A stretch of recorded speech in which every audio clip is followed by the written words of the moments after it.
Sovereignty and the Cult of Immediacy is my title. My question here is, what constitutes the attractiveness of the Trump candidacy and regime to its supporters?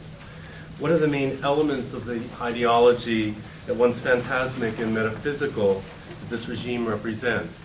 How does it combine late 18th century counter-enlightenment, irrationalism, with motifs more specifically drawn from the discourse of 20th century authoritarianisms and fascisms?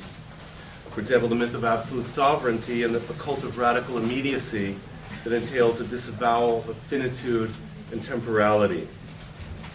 And how does it fuse these aspects of these with aspects of the American discourse of the free will of the individual, to appeal to the anxieties of a broad swath of the American public faced with the globalization, not just of the economy, but perhaps even more threateningly of culture in general? My response remains both hypothetical and fragmentary.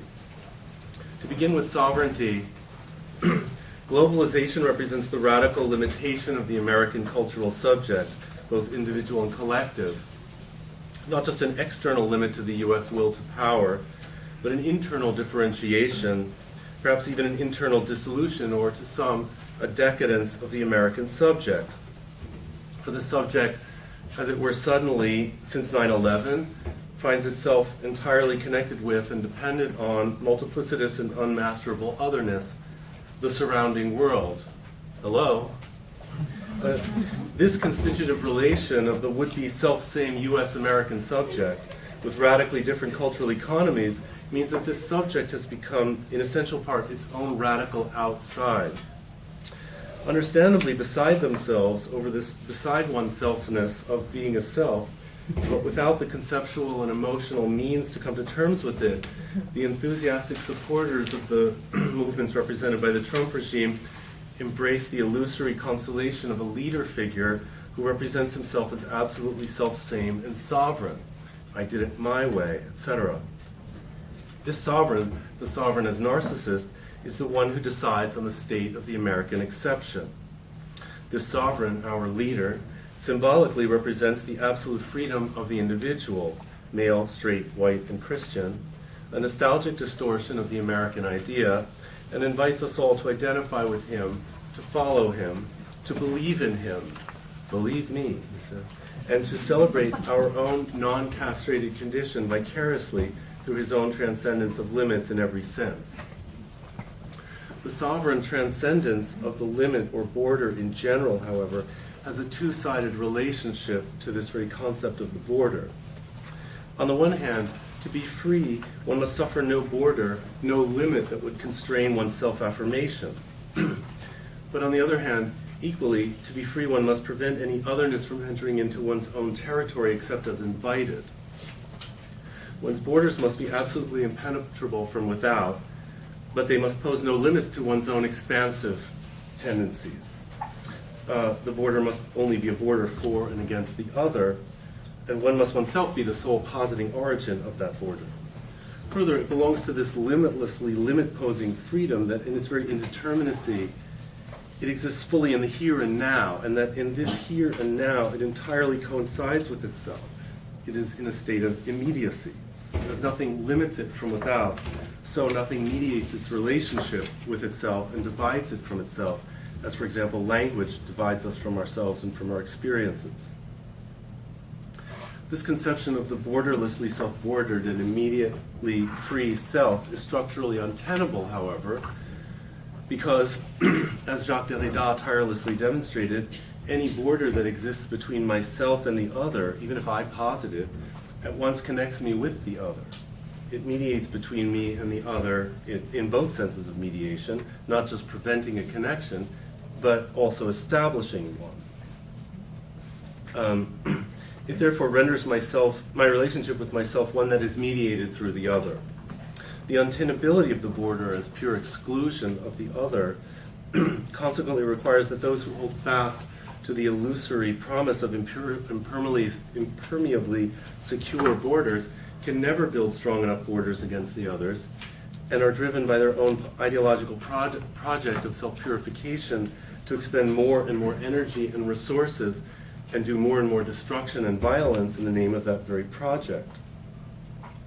How does such a metaphysical ideology or cult of sovereign immediacy manifest itself in some of the main gestures of the Trump campaign and the current regime?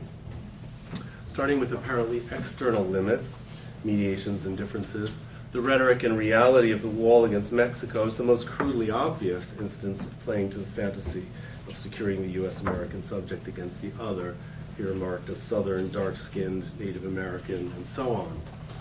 But since Professor Lynn Stephen will speak to the situation in a few moments, I'll omit further remarks on that subject.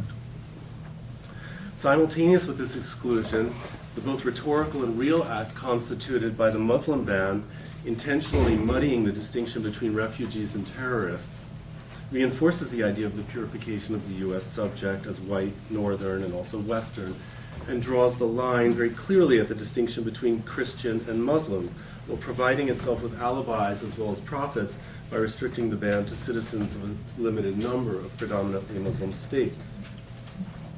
According to the echoing dictates of the Aryan myth here, the role of the inimical Semitic other is filled here by the Muslim, vaguely associated with the linguistic and ethnic Arab essence. As the Muslim ban tries to remind us, the West begins, three religions of the book or no, outside the Muslim world. As always in Aryanist Orientalism, the Semitic other is not only divided into Hebraic and Arabic, but it is also split into the good and bad Semite, the assimilable and the non-assimilable one. In this instance, the Muslim functions in essence as the bad Semite. American Jewry, for its part, is confronted with the choice between two options.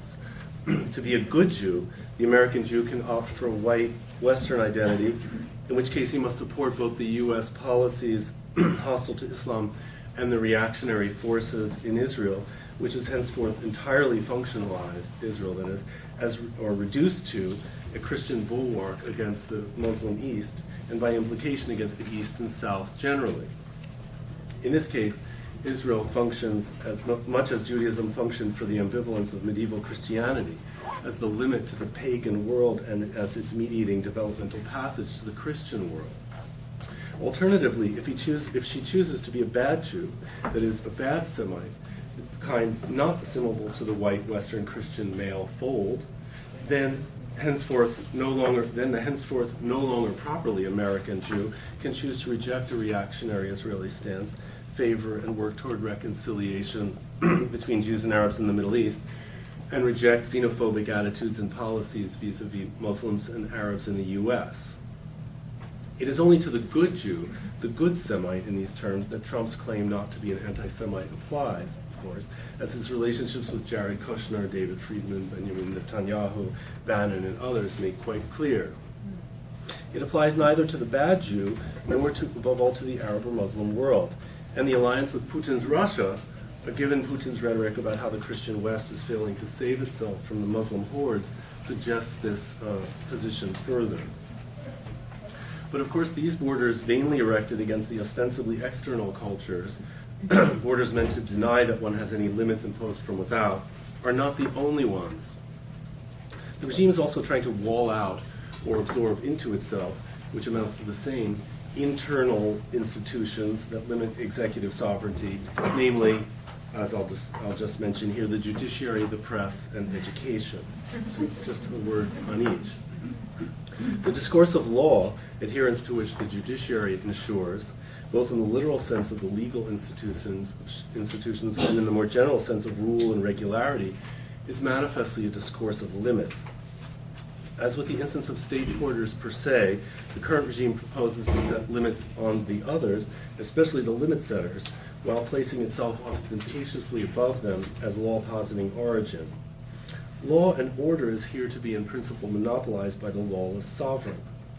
As Washington State Attorney General Bob Ferguson has made very clear, no one is above the law, but the current regime and its supporters are obviously not on board with this principle. The logic of their, and in principle, if you like, the logic of their refusal is not only rooted in the fantasy of freedom as lawlessness, and the notion that the leader has to have a free hand to impose order by excluding anything he deems inimical to that freedom, but also in a certain antinomial aspect of the Christian and especially Lutheran discourse, for which the law of Jews and then of Catholics is replaced by faith. Believe me, says Trump again and again, in a grotesque parody of the Christian discourse, which nonetheless exploits its powerful hold on the American public. This hostility toward law is reminiscent, however distantly, of the delegitimation of the entire discourse of law and its entire subordination to the party apparatus that was characteristic of the National Socialist regime, and that there, of course, went hand in hand with the demonization of the Jews. Nazi legislation against the Jews, for example, signified legislation against law itself, and Hitler famously said that he wanted to make it impossible for there to be anything like a lawyer in Germany. These echoes should indeed give us pause. Today, too, granting innumerable differences, Islamophobia is often linked to the association of Islam with the figure of law under the name of Sharia. Concerning the press, or precisely the news media, their function as mediators of the power of the government makes them, quite logically, given the presuppositions of the current executive regime, enemies of the regime itself as the embodiment of freedom right here and now. News critical of the president is by definition fake news, but further, any interpretive reflection is by definition critical because it inscribes the president's phantasmatic immediate self-presence into the differentiation and deferral of representational mediation. To subordinate media to the power of capital, however, is to subordinate it to the principle of freedom, the freedom of the sovereign entrepreneur, or as we might translate that term, the undertaker. Finally, the attack on education initiated with the DeVos appointment and supported not only by plans to cancel NEH and NEA funding, but also by appointments such as that of the science hostile climate skeptic Scott Pruitt to head the EPA, is manifestly aimed at the further consolidation of the power of the executive as the instrument of large capital and the interests of the super rich. But crucially, these interests are sold in the name of limitless freedom and immediate presence. In contrast, education means mediation. It reminds us that we cannot just speak for ourselves without further ado, because language, knowledge, tradition, history, aesthetic conventions, and the laws and the facts of nature as determined by science, within the limits of methodological self-reflection, both make possible what we might have to say and limit what we can say. They enable our speech and distance us from ourselves at once. To conclude, in a historical trope on Carl Schmitt, sovereign is the one who decides on whether you are hired or fired. In this sense, damned or saved or damned, the one you want to see in the mirror, the one who decides on all the others' employment or use. Within the frame of this mirror of decision, politics no longer exists. Politics has disappeared through disavowal into a certain aestheticization. It has become an art, the art of absolute freedom, that is, the art of the deal.